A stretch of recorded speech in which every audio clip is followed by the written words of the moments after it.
had. Initially, when the NGOs came in, when we started, they didn't want any oversight function. They didn't want us to know where they were going to. They will go into the enclave of the terrorists and go and treat them. You are treating the same people that is attacking the communities. We've had situations where allegations of arms, them conveying arms to us just to make sure that the war continues. One person was getting $1.9 billion sent to their NGO. The whole NGO thing is a nightmare. But there are some NGOs that have become funded by government entities and serve more the purpose of that government rather than trying to serve the people that they are ostensibly working for. So the German government has announced today to give 20 million euros, which is the equivalent of 56 billion Tanzanian shillings, to help in this dire situation. They came wrapped in kindness, or so we thought. Behind the banners of aid, charity, and development lies a deeper, more sinister agenda.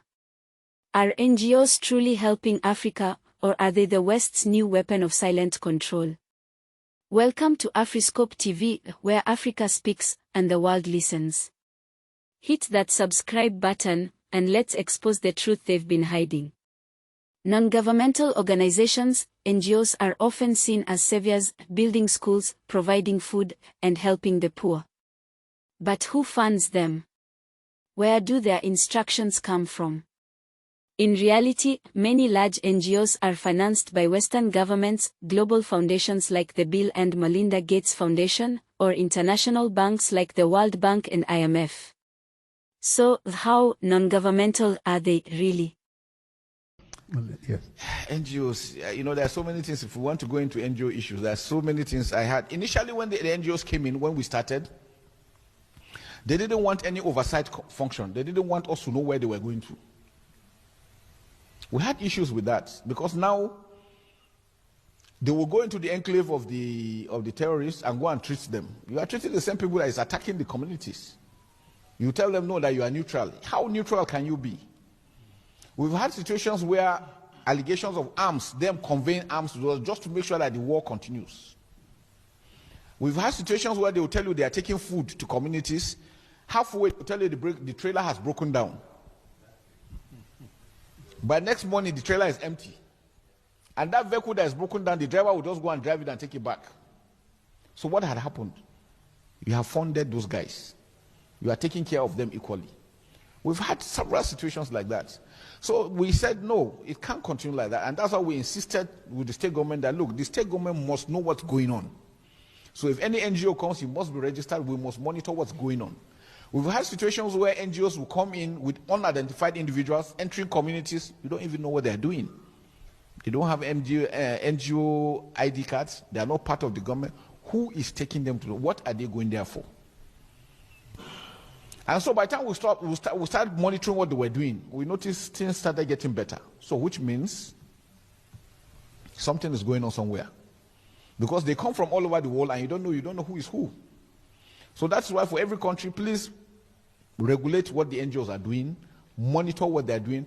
Most times you hear them telling you that they spent $10 million, and then you wonder where. Most times the money is spent on themselves, on their luxuries. The hotels they stay, the vehicles they are using, and all those things. The locals don't benefit much from them. And yet this thing keeps on. I've told you, somebody will come and pay for a house for 10 years ahead. So what is he trying to tell you? This thing will never end until after 10 years, or maybe he will renew it. And again, I always remember that if there is peace and the threat level is low, one, they are going to retrench them.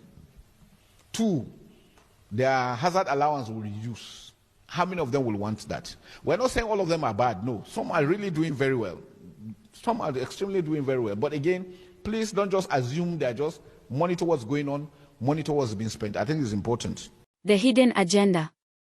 Across Africa, NGOs often avoid criticizing the very systems that keep African nations dependent. They offer temporary relief, food, medicine, workshops, but stay silent on the real causes: debt traps, resource looting, and land grabs. In Zimbabwe, Ghana, Nigeria, and Congo, we've seen NGOs act more like soft spies than aid workers, gathering data, influencing elections, and even undermining governments. Even Julius Malema once said they come with gifts in one hand and chains in the other.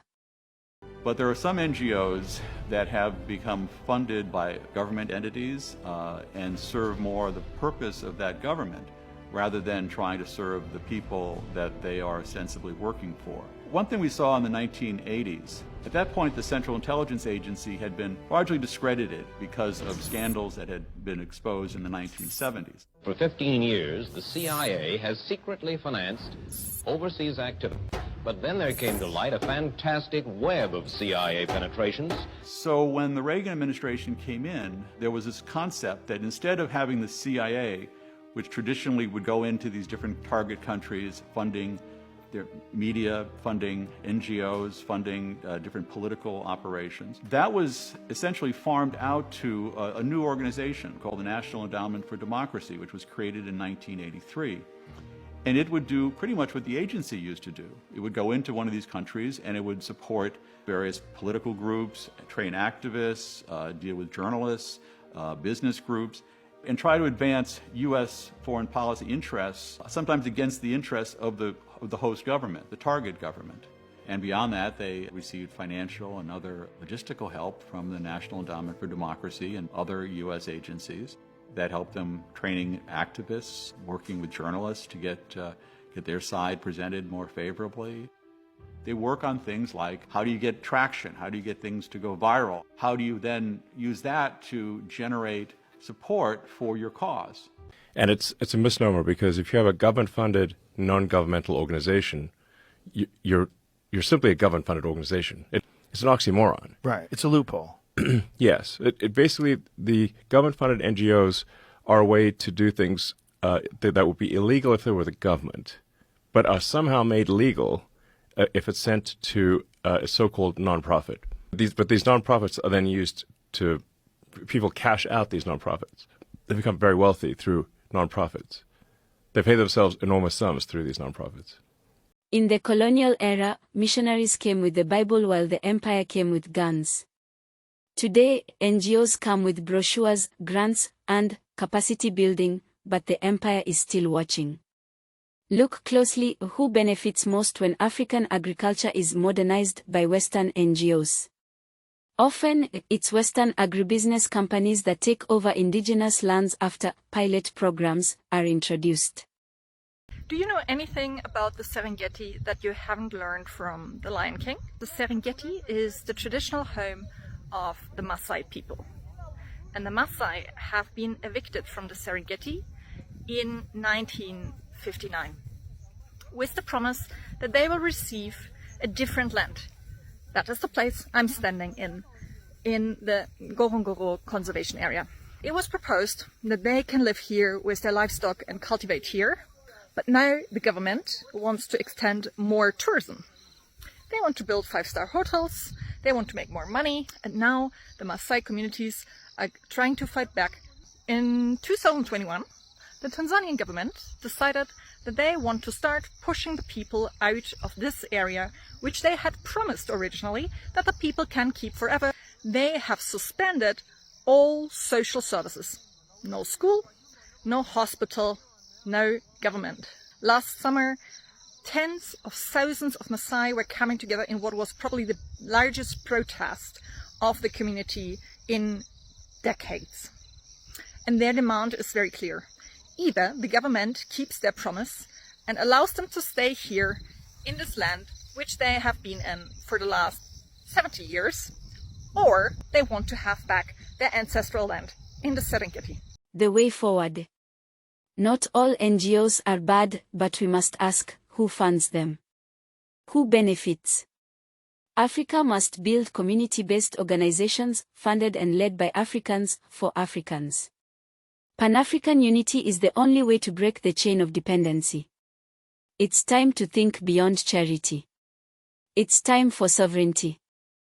If this video opened your eyes, like, share, and comment below. Have NGOs helped or hurt your country? We want to hear from you. Subscribe to Afriscope TV, where we speak truth with purpose. Disclaimer. This video is for educational purposes and fair use commentary. Afriscope TV does not promote hate, violence, or misinformation.